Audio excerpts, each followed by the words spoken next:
Welcome to my cooking house channel. ನಮಸ್ಕಾರ ವೀಕ್ಷಕರೇ, ಎಲ್ರಿಗೂ ಬೆಳಗಿನ ಶುಭೋದಯ. ನೀವೆಲ್ಲ ಹೇಗಿದ್ದೀರಾ? ನೀವೆಲ್ಲ ಚೆನ್ನಾಗಿದ್ದೀರಾ ಅಂತ ಭಾವಿಸ್ತಾ ನಾನು ಸಹ ತುಂಬ ಚೆನ್ನಾಗಿದ್ದೀನಿ. ಬನ್ನಿ, ಇವತ್ತು ನಾನು ಮಾವಿನಹಣ್ಣು ಉಪಯೋಗಿಸ್ಕೊಂಡು ಮಾವಿನಹಣ್ಣಿಂದ ಕೇಕ್ ಮಾಡೋದು ಹೇಗೆ ಅಂತ ತೋರಿಸ್ಕೊಡ್ತಾ ಇದ್ದೀನಿ. ಈಗ ರೆಸಿಪಿ ನೋಡೋಣ ಬನ್ನಿ. ನಾನು ಇಲ್ಲಿ ಒಂದು 3 ಹಣ್ಣಾಗಿರೋಂಥ ಮಾವಿನಹಣ್ಣು ತೊಗೊಂಡಿದ್ದೀನಿ. ಅದನ್ನು ಹೆಚ್ಕೊಂಡ್ಬಿಟ್ಟು ಸಿಪ್ಪೆನೆಲ್ಲ ತೆಗೆದು ಒಳಗಡೆ ಪಲ್ಪ್ ಮಾತ್ರ ತೊಗೊಂಡಿದ್ದೀನಿ. ಆ ಪಲ್ಪನ್ನು ಮಿಕ್ಸಿಗೆ ಹಾಕ್ಕೊಂಡು ಇದನ್ನು ರುಬ್ಕೊಬಂದು ಇಟ್ಕೊಂಡಿದ್ದೀನಿ. ನಂತರ ನೆಕ್ಸ್ಟ್ ಇನ್ನೊಂದು ಜಾರಿಗೆ ಒಂದು 3/4 ಕಪ್ಪಷ್ಟು ಸಕ್ಕರೆನೂ ತಗೊಂಡು ಹಾಕಿ ಅದಕ್ಕೆ ಒಂದು 3 ಏಲಕ್ಕಿಯನ್ನು ಹಾಕ್ಕೊಂಡು ಇದನ್ನು ಸಹ ಪೌಡ್ರ್ ಮಾಡಿ ತಂದಿಟ್ಕೊಂಡಿದ್ದೀನಿ. ನಂತರ ಅದೇ ಕಪ್ಪಲ್ಲಿ ಒಂದು 3/4 ಕಪ್ಪು ಹಾಲನ್ನು ಕಾಯಿಸಿ ಆರಿಸಿರೋಂಥ ಹಾಲನ್ನು ತಗೊಂಡು ಒಂದು ಬೌಲ್ಗೆ ಹಾಕೋತಾ ಇದ್ದೀನಿ.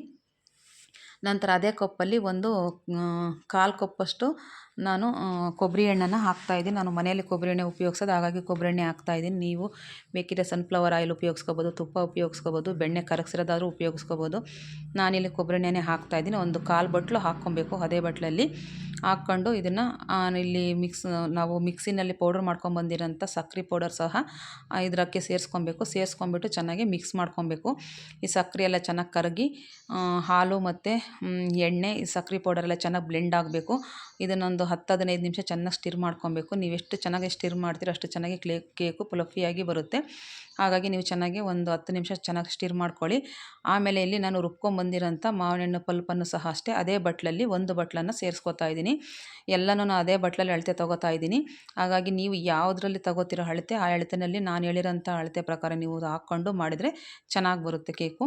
ಹಾಗಾಗಿ ನಾನು ಅದೇ ಬಟ್ಲಲ್ಲಿ ಒಂದು ಬಟ್ಲು ಮಾವಿನ ಪಲ್ಪು ಸಹ ತಗೊಂಡು ಇದಕ್ಕೆ ಸೇರಿಸ್ಕೊತಾ ಇದ್ದೀನಿ. ಹಾಲಿಗೆ ಸೇರಿಸ್ಕೊಂಡು ಇಲ್ಲೂ ಸಹ ಅಷ್ಟೇ ಇದನ್ನು ಹಾಕಿದ್ಮೇಲೆ ಇನ್ನೊಂದು 10 ನಿಮಿಷ ಚೆನ್ನಾಗಿ ಬ್ಲೆಂಡ್ ಮಾಡಬೇಕು. ನೀವು ಬೀಟರ್ ಇದ್ದರೆ ಬೀಟರಲ್ಲೂ ಚೆನ್ನಾಗಿ ಬ್ಲೆಂಡ್ ಮಾಡ್ಕೊಂಡು ಇನ್ನೂ ಚೆನ್ನಾಗಿರುತ್ತೆ. ನಾನು ಬೀಟರ್ ಇಲ್ಲದೆ ಇರೋರು ಮಾಡ್ಕೊಬೋದಲ್ಲ ಅಂತಂದು ಹೇಳ್ಬಿಟ್ಟು ನಾನು ಇದರಿಂದ ತೋರಿಸ್ತಾ ಇದ್ದೀನಿ. ಚೆನ್ನಾಗಿ ಮಿಕ್ಸ್ ಮಾಡಾದಮೇಲೆ ಇಲ್ಲಿ ನಾನು ಅದೇ ಬೌಲಲ್ಲಿ ಒಂದು ಬೌಲು ಮೈದಾ ಹಿಟ್ಟು ಸಹ ತೊಗೊಂಡಿದ್ದೀನಿ. ಮೈದಾ ಹಿಟ್ಟನ್ನ ಇದನ್ನು ನೀವು ಜರಡಿ ಇಟ್ಕೊಂಡೇ ತೊಗೊಬೇಕು. ಯಾಕಂದರೆ ಉಂಡೆ ಎಲ್ಲ ಇದ್ದರೆ ಚೆನ್ನಾಗಿ ಮಿಕ್ಸ್ ಆಗೋಲ್ಲ. ಹಾಗಾಗಿ ನೀವು ಒಂದು ಬಟ್ಲು ಮೈದಾ ಹಿಟ್ಟನ್ನು ತೊಗೊಂಡು ಚೆನ್ನಾಗಿ ಜರಡಿ ಹಿಡ್ಕೊಂಡು ಇದನ್ನು ಮಿಕ್ಸ್ ಮಾಡ್ಕೊಳ್ಳಿ. ಇದನ್ನು ಒಂದೇ ಸೈಡಲ್ಲೇ ಡೈರೆಕ್ಷನಲ್ಲೇ ಮಿಕ್ಸ್ ಮಾಡ್ಕೊಬೇಕು.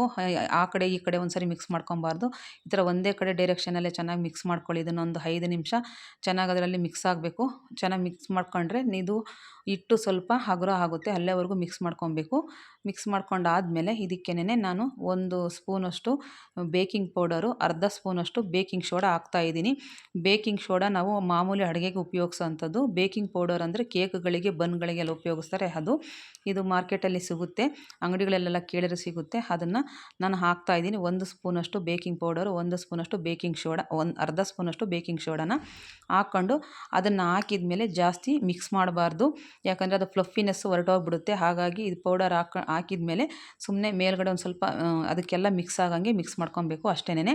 ಮಿಕ್ಸ್ ಮಾಡ್ಕೊಂಡಾದಮೇಲೆ ಇದನ್ನು ಒಂದು ಇದು ಕೇಕ್ ಮೋಲ್ಡ್ಗೆ ಇದನ್ನು ಬ್ಯಾಟರ್ನ ಎಲ್ಲನ ಡಂಪ್ ಮಾಡ್ಕೊಬೇಕು. ನಾನು ಇಲ್ಲಿ ಕೇಕ್ ಮೋಲ್ಡ್ಗೆ ಸ್ವಲ್ಪ ಎಣ್ಣೆನ ಹಚ್ಚಿಬಿಟ್ಟು ಅದಕ್ಕೆ ಒಂದಿಷ್ಟು ಮೈದಾ ಹಿಟ್ಟನ್ನು ಹಾಕಿ ಚೆನ್ನಾಗಿ ಎಲ್ಲ ಕಡೆ ಸ್ಪ್ರೆಡ್ ಮಾಡ್ಕೊಂಡಿದ್ದೀನಿ. ನೀವು ಇಲ್ಲ ಅಂದರೆ ಬಟರ್ ಪೇಪರ್ ಇದ್ದರೆ ಬಟರ್ ಪೇಪರ್ ಆದರೂ ಹಾಕ್ಕೊಬೋದು. ನಾನಿಲ್ಲಿ ಬಟರ್ ಪೇಪರ್ ಇಲ್ಲದೇ ಇದ್ರೂ ಹೇಗೆ ಮಾಡೋದು ಅಂತಂದೇಳಿ ತೋರಿಸ್ತಾ ಇದ್ದೀನಿ. ಈ ಥರ ಎಣ್ಣೆ ಹಚ್ಕೊಂಡ್ಬಿಟ್ಟು ಈ ಥರ ಮೈದಾ ಹಿಟ್ಟನ್ನು ಹಾಕ್ಕೊಂಡು ಎಲ್ಲ ಕಡೆ ಸ್ಪ್ರೆಡ್ ಮಾಡಿಬಿಟ್ಟು ಹೆಚ್ಚಾಗಿರೋ ಮೈದಾ ಹಿಟ್ಟನ್ನ ಸೈಡಿಗೆ ತೊಗೊಂಡು ಈ ಥರ ಬ್ಯಾಟರ್ದು ಬೌಲನ್ನು ರೆಡಿ ಮಾಡ್ಕೊಬೇಕು.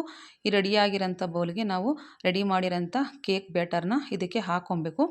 ಹಾಕ್ಕೊಂಡಾದ್ಮೇಲೆ ನಾನು ಇಲ್ಲಿ ಒಂದು 15 ನಿಮಿಷ ಮುಂಚೆಗೇ ನಾನು ಕೇಕು ಮಾಡೋದಕ್ಕೆ ಒಂದು ಬಾಣಲಿನ ಸ್ಟವ್ ಮೇಲೆ ಇಟ್ಬಿಟ್ಟು ಅದಕ್ಕೆ ಒಂದು ಅರ್ಧ ಬಟ್ಲು ಉಪ್ಪನ್ನು ಹಾಕಿ ಒಂದು ಪ್ಲೇಟ್ ಕ್ಲೋಸ್ ಮಾಡಿಬಿಟ್ಟು ಅದನ್ನು ಫ್ರೀ ಹೀಟ್ ಮಾಡ್ಕೊತಾ ಇದ್ದೀನಿ. ನೀವು ಕುಕ್ಕರಲ್ಲಾದರೂ ಮಾಡ್ಬೋದು, ಬಾಣಲಿನಲ್ಲಾದರೂ ಮಾಡ್ಬೋದು, ಯಾವುದ್ರಲ್ಲಿ ಬೇಕಾದ್ರೂ ಮಾಡ್ಬೋದು. ನಾನಿಲ್ಲಿ ಬಾಣಲಿನೇ ಫ್ರೀ ಹೀಟ್ ಮಾಡೋದಕ್ಕೆ ಮೊದಲೇ ಇಟ್ಟಿದ್ದೀನಿ. ಒಂದು 15 ನಿಮಿಷ ಆಗಲೇ ಕಾದಿದೆ ಚೆನ್ನಾಗಿ. ಅದು ಕಾದಿರೋದ್ರ ಮೇಲೆ ಇದನ್ನು ಇಡಬೇಕು. ಇದನ್ನು ಮಾಡೋದನ್ನು ತೋರಿಸಿದ್ದೀನಿ ನೋಡಿ.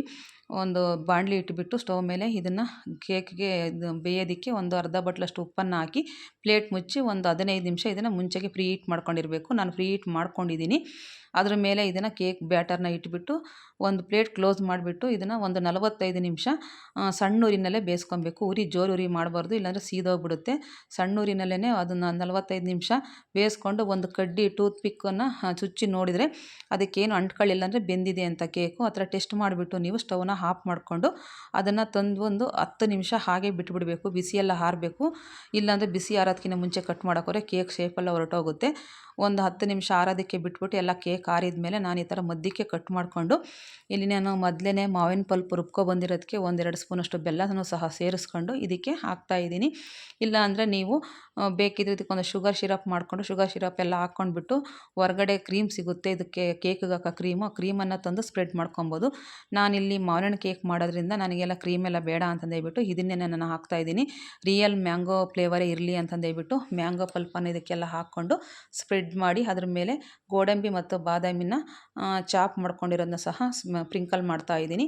ನಂತರ ಇದ್ರ ಮೇಲೆ ಇನ್ನೊಂದು ಕಟ್ ಮಾಡಿರೋ ಪೀಸನ್ನು ಸಹ ಇಟ್ಕೊಂಡು ಅದಕ್ಕೂ ಅಷ್ಟೇ ಮಾವಿನ ಹಣ್ಣು ಪಲ್ಪ್ ಎಲ್ಲ ಹಾಕ್ಬಿಟ್ಟು ಗೋಡಂಬಿ ಬಾದಾಮಿನೆಲ್ಲ ಅದ್ರ ಮೇಲೂ ಎಲ್ಲ ಹಾಕಿಬಿಟ್ಟು ನಾನು ಇಲ್ಲಿ ಕಟ್ ಮಾಡ್ತಾಯಿದ್ದೀನಿ.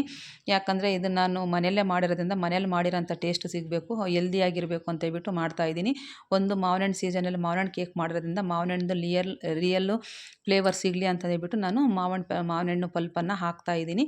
ನೀವು ಬೇಕಿದ್ದರೆ ಇದಕ್ಕೆ ಇದು ಹೊರಗಡೆ ಸಿಗೋಂಥ ಕ್ರೀಮನ್ನು ತಂದು ಹಾಕಿದರೆ ಸೇಮ್ ಬೇಕ್ರಿನಲ್ಲಿ ಸಿಗೋಂಥ ಕೇಕ್ ಥರನೇ ಇರುತ್ತೆ. ಇಲ್ಲಿ ನಾನು ಎಗ್ಲೆಸ್ ಕೇಕ್ ಮಾಡಿರೋದ್ರಿಂದ ತುಂಬ ರುಚಿಯಾಗಿದೆ. ಆಮೇಲೆ ಯಾವುದೇ ಒಂದು ಆರ್ಟಿಫಿಷಿಯಲ್ ಕಲರ್ ಸೇರಿಸಿಲ್ಲ, ನಾನು ಎಗ್ ಹಾಕಿಲ್ಲ, ಹಾಗಾಗಿ ಕ್ರೀಮನ್ನು ಬಳಸಿಲ್ಲ. ಹಾಗಾಗಿ ಹೆಲ್ದಿಯಾಗಿ ಮನೆಯಲ್ಲೇ ಮಾಡೋಂಥ ಕೇಕು ಆರಾಮಾಗಿ ನೀವು ಮಕ್ಕಳಿಗೆ ಮಾಡಿಕೊಡ್ಬೋದು, ನೀವು ತಿನ್ಬೋದು. ಮಾವಿನ ಹಣ್ಣು ಸೀಸನ್ನಲ್ಲಿ ಒಂದು ಸತಿ ಆದರೂ ಈ ಥರ ಮಾಡಿ ಕೊಡಿ, ಮಕ್ಕಳಿಗೆ ತುಂಬ ಇಷ್ಟಪಡ್ತಾರೆ. ಹೊರಗಡೆಯಿಂದ ತಂದು ತಿನ್ನೋ ಕೇಕ್ಗಳಿಗಿಂತನೂ ಇದು ಹೆಲ್ದಿಯಾಗಿ ಕ್ಲೀನಾಗಿ ಮನೆಯಲ್ಲೇ ಮಾಡಿರ್ತೀವಿ, ಹಾಗಾಗಿ ತುಂಬ ರುಚಿಯಾಗಿರುತ್ತೆ. ನಾನು ಮಾವಿನ ಹಣ್ಣು ಸೀಸನ್ ಅಂತಂದೇಳ್ಬಿಟ್ಟು ಮನೇಲಿ ಮಾವಿನ ಹಣ್ಣು ಇತ್ತು, ನಾನು ಈ ಕೇಕನ್ನು ಮಾಡಿದ್ದೆ, ತುಂಬ ರುಚಿಯಾಗಿತ್ತು. ನೀವು ಒಂದು ಸತಿ ಮನೇಲಿ ಟ್ರೈ ಮಾಡಿ ನೋಡಿ ಹೇಗಿದೆ ಅಂತ ನನಗೆ ಕಮೆಂಟ್ ಬಾಕ್ಸಲ್ಲಿ ತಿಳಿಸಿ. ಹಾಗೆ ನನ್ನ ಚಾನಲ್ಗೆ ಯಾರ್ಯಾರು ಸಬ್ಸ್ಕ್ರೈಬ್ ಆಗದೆ ನೋಡ್ತಾ ಇದ್ದೀರೋ ಅವರೆಲ್ಲ ನನ್ನ ಚಾನಲ್ಗೆ ಸಬ್ಸ್ಕ್ರೈಬ್ ಆಗಿ ನನ್ನ ವೀಡಿಯೋಗಳಿಗೆ ಲೈಕ್ ಮಾಡಿ, ಶೇರ್ ಮಾಡಿ, ಸಪೋರ್ಟ್ ಮಾಡಿ ಅಂತ ಹೇಳ್ತಾ ವಿಡಿಯೋ ನೋಡಿದ್ದಕ್ಕೆ ಧನ್ಯವಾದ.